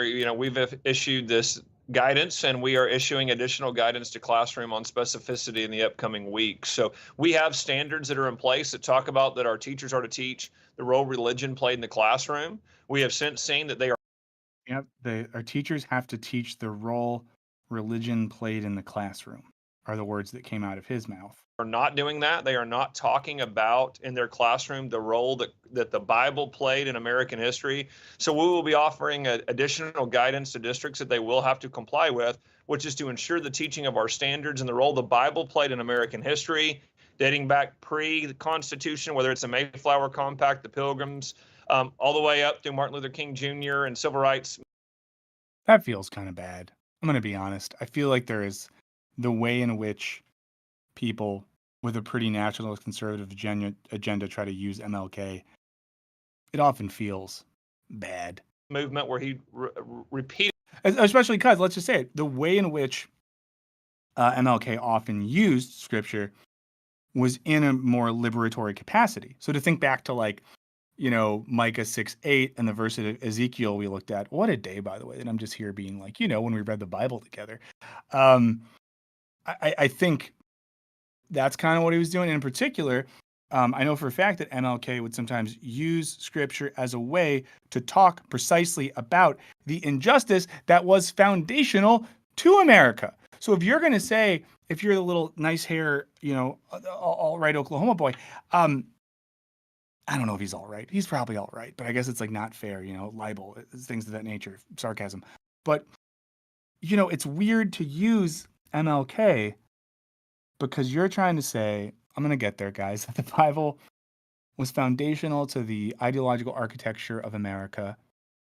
And MLK is using the Bible to deconstruct the ideological architecture of America because at its foundation was an emphasis on the subjugation and enslavement of people on the basis of nothing else other than the color of their skin. There's a little bit of a contradiction there. Guys, that's what we're doing. That's what we do together. We look at contradictions and we look at the web. Again, tubi.com/madamweb. Repeatedly quotes the Bible as a directive for what he's trying to do there. For what he's trying to do there. What is he trying to do there, sir? Tell me in 5 minutes or less what MLK was trying to do there. Critics charge that this is a clear violation not only of parental rights, but of the Constitution. Here's what Rachel Lazar with Americans United for Separation of Church and State had to say. It's not about teaching religion as an inspiration for literature at times or art, and that's all permissible, or teaching comparative religion. This is about claiming the Christian nationalist myth that America is a Christian country. And this is also about preaching and not teaching, because when Ryan Walters announced the policy, he made clear that he was requiring teachers to have the Bible in every classroom and, quote, to teach from it. That's not education, that's indoctrination, and it's unconstitutional. I mean, yeah, the language is distinct there, right? To teach. It's one thing to teach students about Christianity in a historical context. It's another thing to teach from the Bible, which seems to imply using it as a sort of textbook.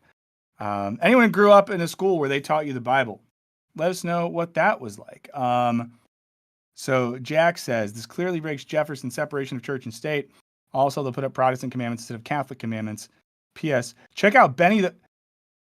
Guys, I want to say something. Sometimes in life, you think you get what someone's deal is, and then you realize you don't. Jack Esposito, who's a couple times had some like spicy or little like things that made us go, huh, in some super chats, just brought up Benny the Butcher. Jack, I was listening to Benny the Butcher in the car on the way here today. It was a day where I was like, I'm in a mood. Maybe that's why I'm acting like this today. And I was listening to Benny the Butcher and West Side Gun on the way here. Jack, I'm sorry for prejudging you. I mean that very genuinely. You contain multitudes. But also, I think Jack, along with bringing up Benny the Butcher, and if you like kind of gritty boom bap rap, listen to Benny the Butcher, brings up Jefferson's separation of church and state. So yeah, again, it's like if we're going to be all founding fathers, put it in my mouth, then, why, I don't know. Let's be Jeffersonian about it, Oh, I pressed play on the wrong thing. 1 second. Superintendent Walters, the Bible is not banned in any schools. It's allowed to be taught already in Oklahoma schools. And yet your own Constitution says the schools should be open to all children and free from sectarian control. Given the Oklahoma Supreme Court's recent decision against publicly funding a religious charter school, do you think this policy will remain, or are you just making a political point? Ooh, she's good. Yeah, the left, they can be offended. Oh, here we go. Here we go. The left can be offended. It's not a left and right thing, guys. This isn't like a left thing. It's just, what are we doing? Every freaking cultural debate. We can't even watch TV shows anymore without having to be like, oh, the left or the right.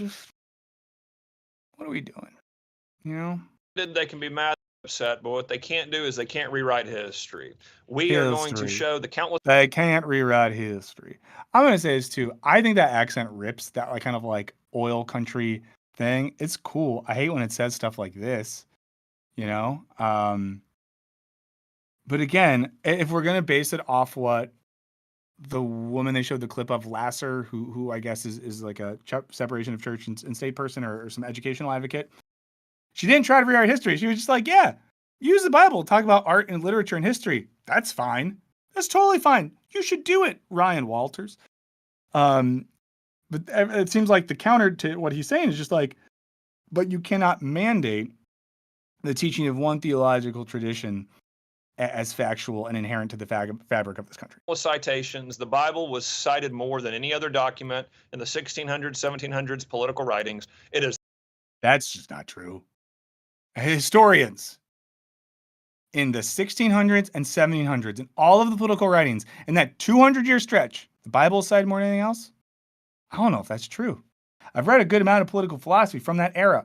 It comes up, but come on. Clearly, momentous historical source. We will bring it back to our. And historical source is another thing. Like historians in the chat. I know we have some historians that hang out. I don't know if you're here today. Is it smart to think of the Bible as an historical text, or do we think about the Bible historically as a text? By that I mean, is it a text that accurately represents a version of human history, or is it a text that's had a phenomenal influence in the shaping of human history? One of those, to me at least, seems legitimate. The other one seems not so much. This vibe brought to you, I don't know, by listening to Benny the Butcher in the car and drinking Yes Please before I left. What's up, Kingsport Call? I love a Tennessee accent. The thing I love about the South, I mean this very genuinely, regional accents are getting destroyed, especially on the coast of our country, including the Great Lakes coast. The South is great because people in the South are just like, nah, we're doing it. We're keeping the country accent. I think that's great. We need more regional accents. Bring them back. Schools. And look, we will continue to battle. We feel very confident in President Trump's nominees to the U.S. Supreme Court that if we I mean, it all comes back to these guys. 1, 2, 3, 4, 5, 6, 7, 8, 9. I should know that there's 9 people in the Supreme Court. I mean, we talk about voting, talk about getting active in politics, but it's just these 9 guys, It's just them. And it's just them kind of hanging out, just deciding whatever else happens, wearing black because they know they're at our funeral every day. We get sued and we get challenged, we will be victorious because the Supreme Court justices he appointed actually are originalists that look at the Constitution and not what some left-wing professor said about the Constitution. So we feel very confident in it moving forward and winning every legal case. For the record, But I like how it seems like he's saying we feel confident in winning these cases, not because that we're like right, because we know the courts are going to get our back because for the past 30 years, a certain ideological faction have shaped the courts. Constitution itself does not mention God or Jesus or Christian in its text. But going back to your memo, you did her research. She looked up the Constitution. She did Control F. I mean this very genuinely. Often a simple Control F can get you very far. And it did. Also say immediate and strict compliance. Immediate and strict compliance is expected. What do you mean immediate? Is every teacher expected to understand how to teach what trained theologians like Dr. King spent their life? Woo!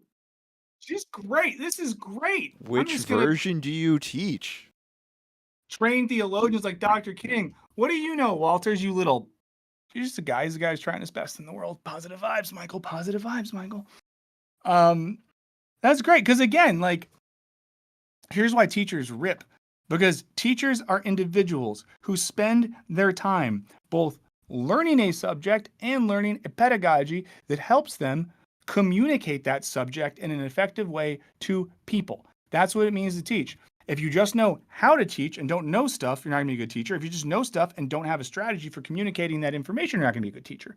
So, it would be one thing if they were like, hey, we're going to roll this program out. To do it, we're actually going to host seminars with historical theologians that are going to meet with teachers and talk about yada, yada. We're actually going to pay for our teachers to go take courses at this university in religion theology. Sure.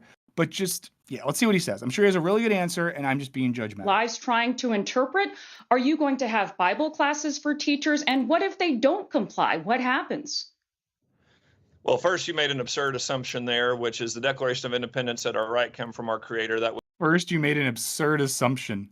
I don't know. That's not a nice way to talk. A distinct change in world history there. And also the separation of church and state appears nowhere in the Declaration of Independence or Constitution. So y'all continue to cite people who say that obviously don't know what they're talking about. Damn. He does have that in that Jefferson wrote that in a letter, but I believe that was in a letter pitching for Articles of Confederation. So, I mean, foundational documents by the people we hold sacred, except when they say things we don't like, I guess. Yeah. And I guess too, like, there's a way to disagree with her that doesn't just, and again, like, look at the rhetorical strategy here. It's a rhetorical strategy of, that's absurd, that's ridiculous, that's ludicrous, you don't know what you're talking about. Like, that's a rhetorical strategy people use, but guys like this use it. People in politics use it. A lot of streamers use it. And it's effective, but it's not good or smart. Because, he could say something like, well, actually, you are right about the Constitution, but if we look a little bit more broadly or whatever, like there's some inconsistency with how this is brought up here, this is brought up here, but he's doing the thing. And what we continue to do is we're going to make sure our kids know history. They're going to see citations, they're going to see quotations, they're going to see quotations. Hopefully she has it, but I want to know, like, what I'm really curious is, what history are they not learning? See directly from individuals who said the Bible impacted their decision making. That is in our standards. If teachers don't, I'm pretty sure John Brown cited the Bible. Yeah, he did. He was definitely driven by faith. Chris Maverick also brought up in the chat, he doesn't get that the amendments are the Constitution, and he thinks the Declaration's a legal document. It's not. So many of these guys don't seem to understand either that, like, a lot of judicial decisions and reviews, like, beyond the Constitution have been written and established beyond just the amendments. Like, this is why we have a whole legal system deciding laws. Like, you can't just say, like, okay, that 200 years, like, we're just going back on all that. Yeah. So I just did a quick Google on this, and I will just say that John Brown was very much motivated by the Bible, and he had a Bible in the jailhouse with him.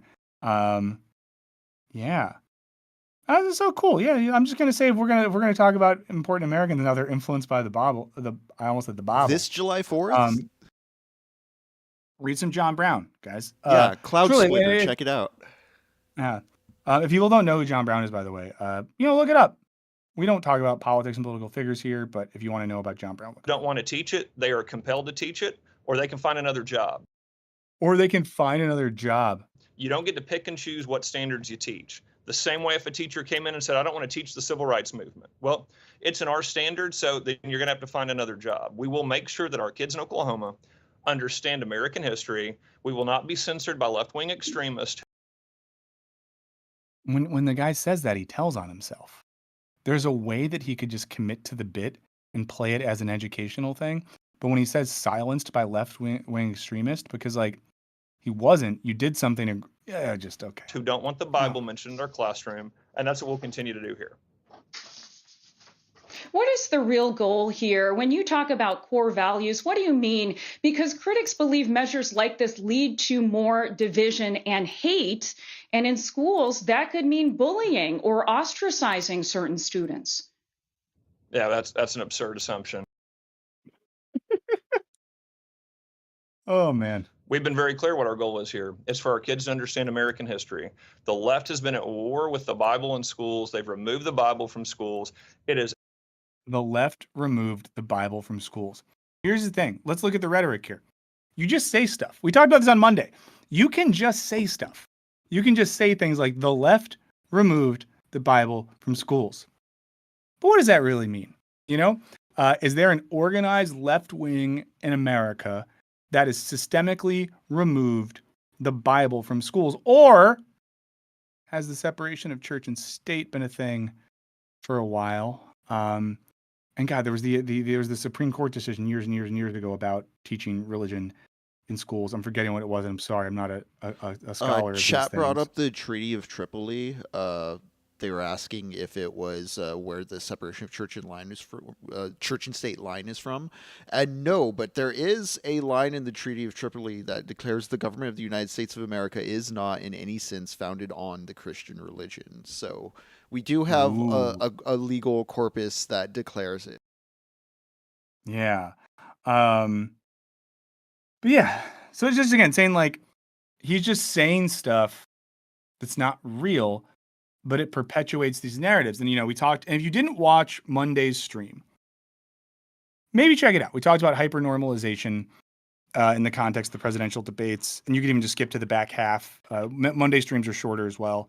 So, but the thing we talked about is this concept of hypernormalization. It's what was coined by a Russian sociologist at Berkeley, whose name I forget, used as a title in Adam Curtis's documentary Hypernormalization. And one of the ideas there is that when we have this collapse of meaning and truth in political and social society, people just say stuff, and you kind of just say stuff enough to make it seem true, even though you know it's not. And a line like the radical left took the Bibles out of schools, it's just like not a real thing, but it's a thing that you can just say to further perpetuate the narrative that you are existing within that doesn't really reflect material or historical reality. Academically, incredibly, it is incredible to have an academic course on U.S. history and not include the Bible's influence in American history. So we will continue to fix that so that our kids understand this country, understand why the founders designed it in the way. I'm like very curious. I don't know if there's a way we could quickly find this, but I would be very curious.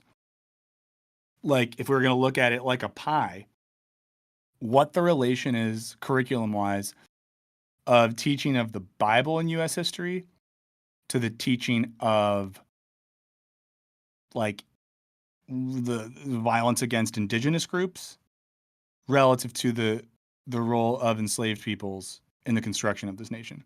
Now, if you were going to say, if he said right now, like, we're going to teach the Bible, but just as much, we're, especially in friggin' Oklahoma, Jesus, that just took me a second, shout out Killers of the Flower Moon. But if he was also going to say, we're also going to place a big emphasis on the importance of indigenous people and nations in this country and that history, and we're also going to make sure students know the messy history and the complicated history of colonization and slavery in the construction of this country. If he said all those things, I'd be like, you know what, fair enough, because, like, sure. And I will caveat here, I don't know if that's the case. Maybe it is. And if it is, good for you, bud. But I don't think it is. Way that they did, and understand the role that the Bible played in American history. And frankly, it's the #1 best-selling book in American history. If that doesn't meet a test. It's the #1 best-selling book. Remember when Drake thought he was better than Kendrick because he had more, like, #1 hits or whatever, Let's do something right now. #1 book in America. Let's see what the #1 book in America is. Right. Let's see what the #1 book in America. It is Red Sky Morning, a thriller by Jack Carr. 3 is, Publishers Weekly. Okay, let's just see, because these are important. Top 10 overall. The Housemaid is Watching, a thriller about a housemaid who's a murderer. Top hardcover, #1, On Call, A Doctor's Journey in Public Service by Anthony Fauci. Here's what I'm going to say. The War on Warriors, Behind the Betrayal of the Men Who Keep Us Free. Guys, here's the thing. A lot of these are dumb. A lot of these are dumb books. And I know this is a very minor point, but that's not an argument saying that something sold a lot of copies. And didn't John Lennon say the Beatles sold more than the Bible, so they're bigger than Jesus? So teach the Beatles. Has to be in a class, literary value, or its historical relevance. I don't know what book would meet that criteria. That is the superintendent of public education in Oklahoma, Ryan Walters. Mr. Walters, thanks for joining the NewsHour. I would pay $50 to hear what she said the second she knew she was off camera and off mic. I really would. So, again, I think my takeaway from this, I'm curious what everyone else thinks, of course, is just like learning about religion is good and important. Everyone should at least know the basics of the, Abrahamic traditions. They're very important. They have shaped the way we think about a lot of things. And in particular, I don't think you can accurately understand the influence of, like, neoliberalism. We did a video on this, on neoliberalism and religion. or the contemporary American right without really understanding elements of those traditions. And I think in particular, it gives you some power because, for example, I don't know a lot. Well, okay, I'm not going to be false humble. I know a good amount about Christianity. I have a degree in theology. I'm not going to play the false humble game. I know a good amount about it. There's a reason I felt comfortable making a video on Jordan Peterson and theology. And, you know, but I'm not like the biggest Bible guy. It wasn't that hard for us to pull up a couple of Bible verses which really hammer home the ethical imperative of justice, mercy, kindness, and taking care of strangers, you know?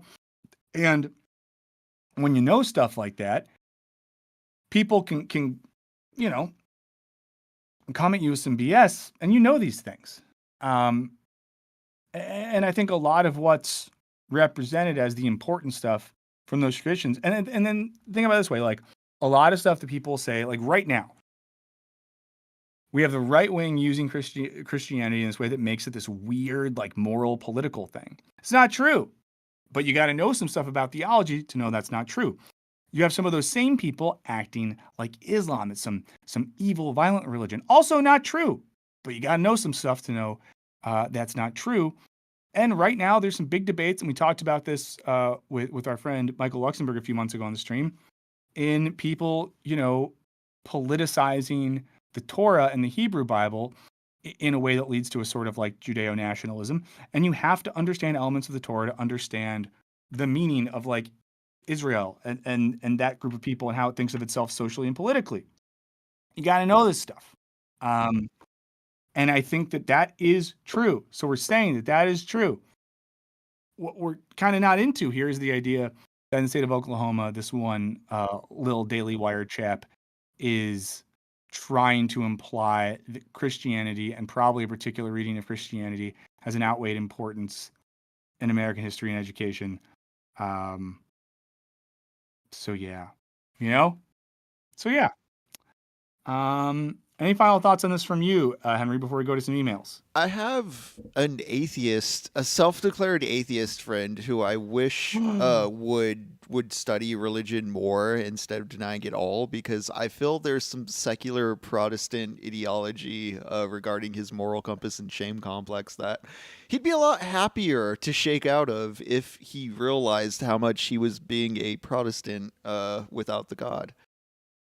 I mean, and something I would say as well is like some of you are gonna get annoyed when I say this, but almost every atheist is a religious atheist, and here's what I mean. Your atheism is still constructed via the kind of like ontology of a certain religious system. And it's important to recognize that.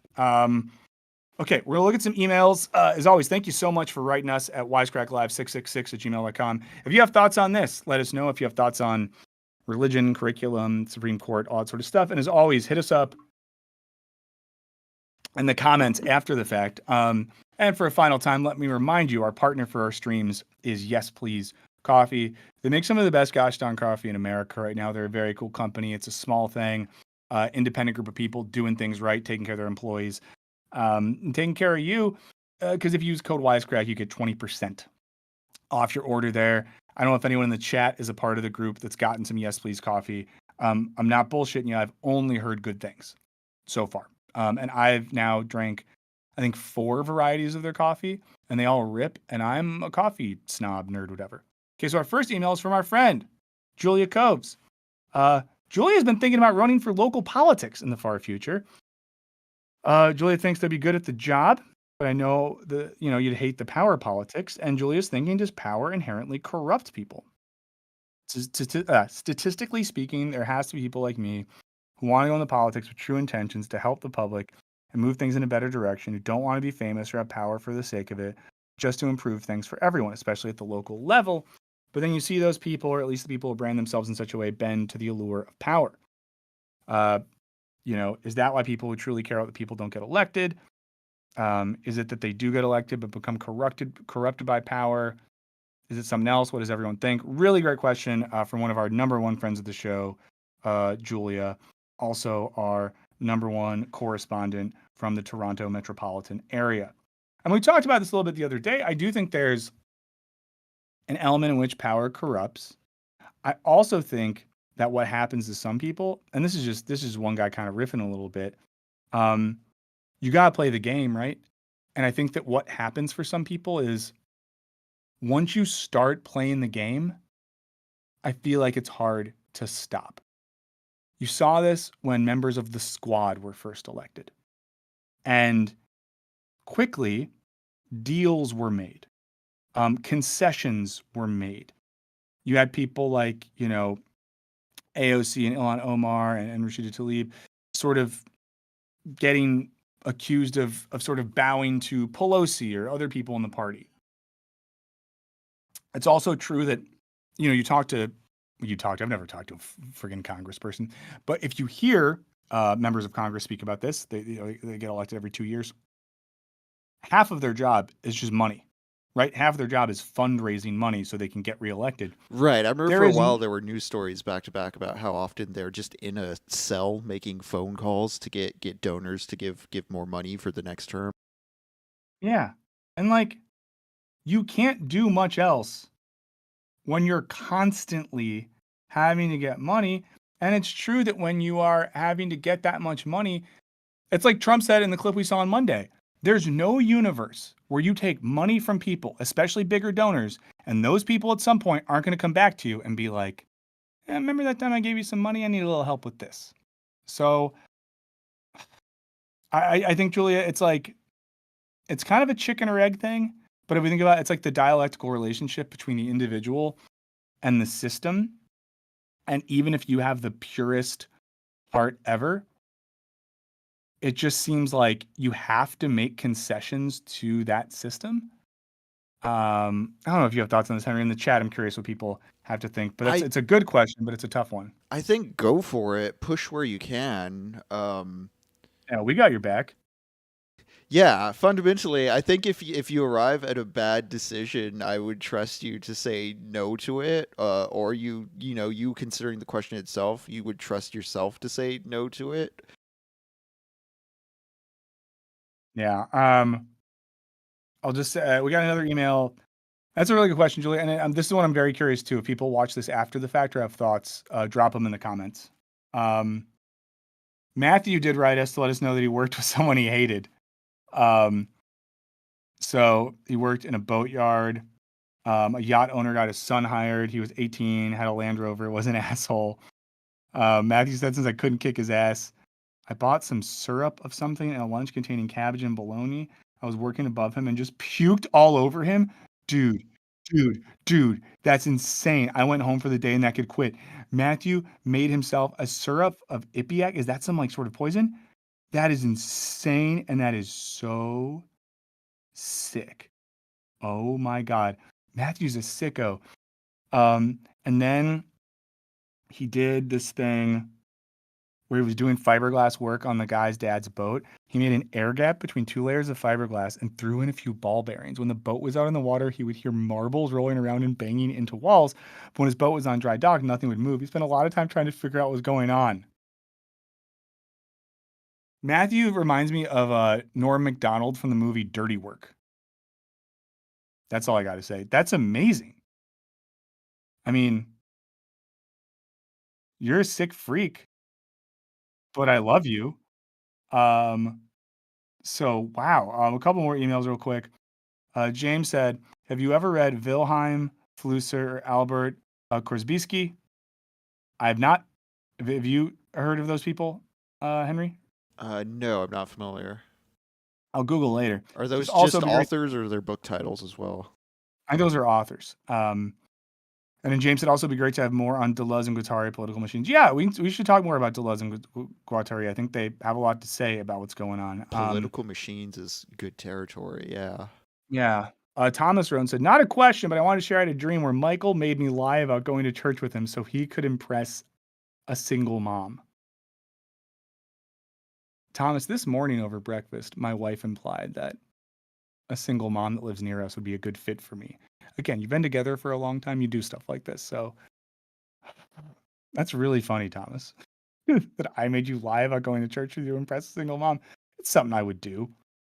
It's something that I would do. Some other emails here real quick. So Callie, this is from last week, said, any advice on thickening your skin when facing critique I find that I take things way too personally, from errors in my performance at work to not achieving a desired goal on a painting or musical performance. Thanks so much. Lots of love. This is a great question. I'm so bad at this.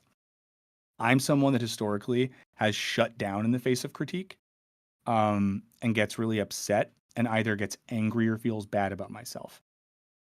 Late in life, and by late in life, I mean in recent years, I've kind of tried to learn that like it doesn't really matter, because like all work is stupid unless you're like a heart surgeon or a pilot. I don't know. Most stuff we do is kind of stupid, and like, so in a sense, who cares? Another part of this is hubris. So if someone, let's say I write a script for work, hypothetically, and let's say hypothetically one of my colleagues kind of rips into it and is like, this doesn't work, and this doesn't work. You know, is my colleague an asshole who hates me, or is my colleague's goal here for this thing to be as good as possible? And am I going to learn anything if I don't respond to those notes with this idea that like, they don't hate me, they're not saying I'm a fucking idiot, but they're seeing things that I don't see? You know, I think it's like a mindset thing in that way. And it doesn't mean that the person is always like right. And then another side of it is like, so I'll be real honest with you. I did not like it. And I know some people called me a PUSSY for how I reacted to this. But when a particular streamer and his fan base got mad at me last month, and I got a bunch of like DMs and messages and stuff that were saying mean stuff about me, I'll be 100% honest with you guys.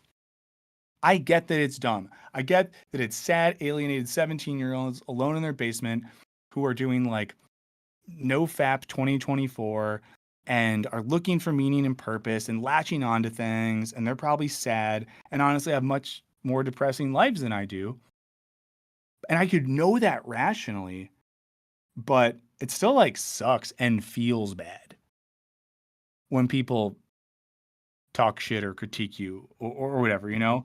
And I guess what I would say to Callie is like, try to draw the line between when are you being critiqued by people who are trying to push you to do a better job at a thing you're doing? Maybe that's work, and maybe that is art, right? Because like if you're painting or you're working on music, someone's going to have advice to do it better. But the biggest musicians in the world, they go into a studio and there's a producer who's like, this, not that. No, change this, do that.